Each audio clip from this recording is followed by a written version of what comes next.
Yep, chickadees kind of coming in. We had the starlings sitting up here.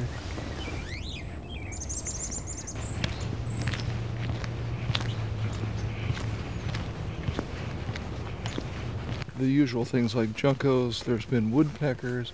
I have to learn them all over again every summer when the birds show up, so I'm lucky to learn one new one a year.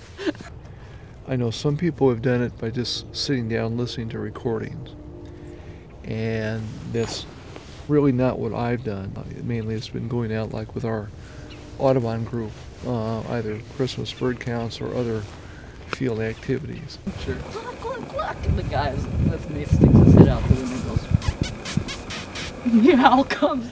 And I basically just started as a backyard birder, and over the years it's kind of snowballed and become a little bit of a odd obsession.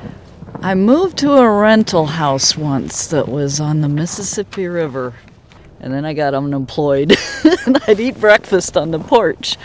And every once in a while I'd see these birds and I'd look them up in my husband's bird book and I'd say, wow, that thing's going up to the Arctic.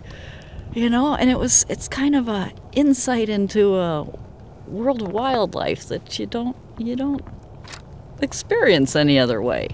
Took an ornithology class back in college, so this was 74.